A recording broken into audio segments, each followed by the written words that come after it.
This Creative Ireland project was commissioned by Leitrim County Council Heritage Office, initially as a photograph and story collection, but then developed into something slightly bigger to celebrate and encourage the acknowledgement of shop fronts around the whole county, highlighting some of the very unique and individual shop fronts, pubs, grocers, shoe shops, garages, to put together this project to really extend the conversation beyond the photographs and stories, and to include activities that might conjure new conversations. So between the library and the activities, the discussions and panel talk, I suppose what I'm hoping to collect is the stuff in between, not the hard data or the already known facts, but the other bits in between. And I put together what hopefully feels like a very welcoming shop, and I suppose celebrating their cultural heritage, their contribution in terms of the facades that make up our town, and with that maybe highlighting the fact that how we live, how we shop, how we interact with our main street or shop street has changed, and this forms part of the discussion that we're having in the shop at the moment.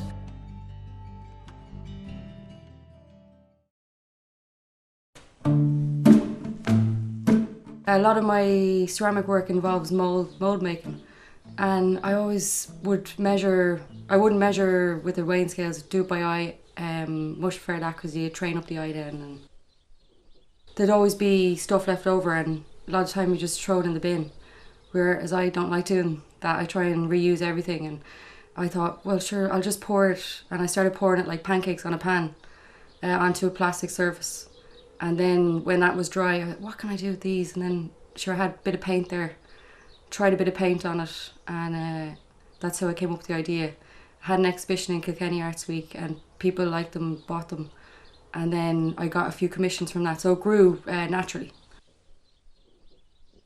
I'm working with an after-school group of traveller children, ages ranging from 6 to 12, and it's in Carrick and Shannon.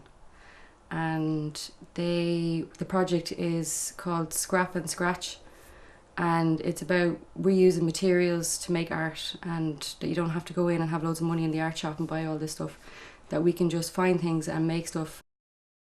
This is a piece that the children made from using stuff from the recycling bin.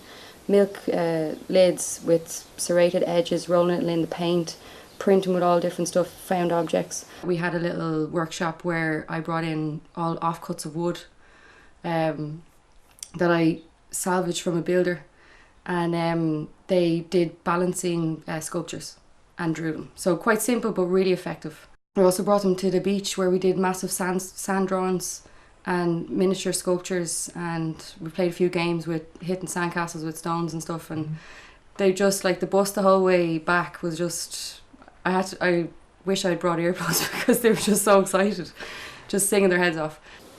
Some of the kids didn't actually like drawing, probably because they didn't get enough of a chance to do it, but I asked them just to write down what they saw, and they ended up writing hundreds and hundreds of words, but when I looked through them back afterwards, the spellings are way better than mine.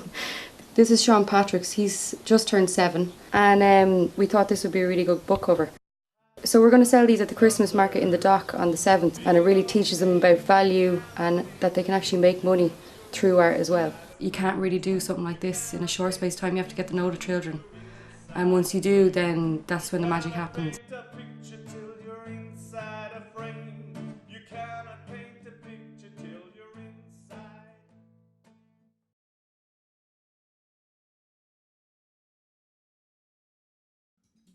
I graduated from the National Film School in 2003 with a short film I made, Fall Into Half Angel, which was a film about trust I made between two trapeze artists.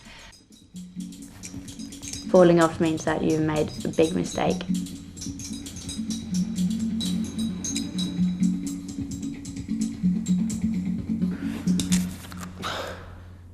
And my work became increasingly experimental. I played a lot, and I think Leitrim is great for this sense of artists being supported and that you can play and you can experiment. A lot of my work became increasingly based in, was made more for galleries rather than cinematic. So the project I've been working in the last year has been through Creative Leitrim, the open call, and I've been working with a group of people down St Patrick's Park in Carrick and Shannon. We did a wonderful event last September called Open House.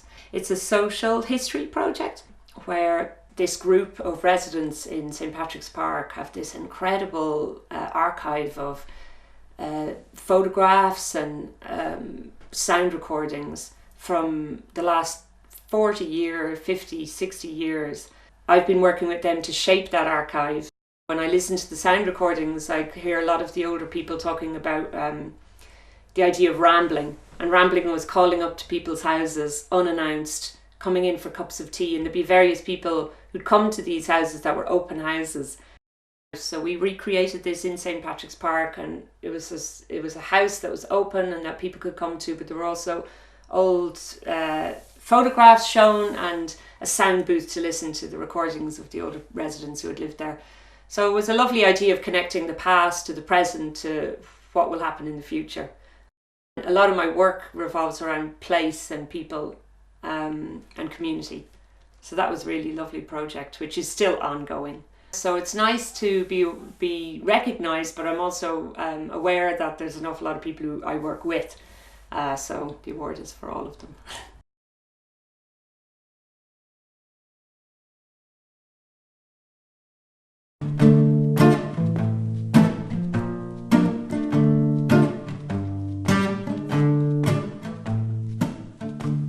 There's a dead watch beetle ticking in the hall, a Halloween party waiting for us all. And we formed the Pale. We became very quickly one of Dublin's bigger bands, even though we were very young, and were the darling of the press at the time. And we quickly were on the Late Late Show, we were on Channel 4. 15 years was a long time to stop music. I wrote for a tiny bit, which became one of the first songs that I used down here. It was a song called Frames. Dermot Balger had picked this piece of work that I had wrote. It wasn't actually a song at the time, it was just a poem about Harry Houdini, and he picked it as his #1 prize winner in the Irish Life Literary Awards. That was it. And so I knew I still had something with the writing, but I still didn't want to go there. I wanted the kids, and it was them that got me back into music. The rock school was already up and running. It was Dee Armstrong's project, and she had it going for quite a while, and it's an ongoing thing where we produce teenagers that can play in bands, which is a great thing in rural Ireland, that they can play with this music.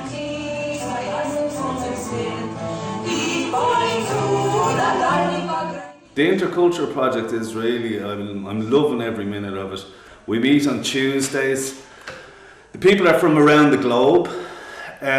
We work phonetically because that's the only way we can, because unless we get an interpreter in to explain, Russian and Nigerian. So we talk in English as best we can. Most people can't speak English, but when we're singing like something like Oni Dodo in Nigerian, we have to break that down phonetically. So everybody has their own little map of their songs wrote down phonetically, and we come on stage and we sing together. The award means a hell of a lot to me. I really am delighted that after all these years that somebody could actually see that I'm doing something good within the community and for a fellow man, and enjoying myself. I howl like thunder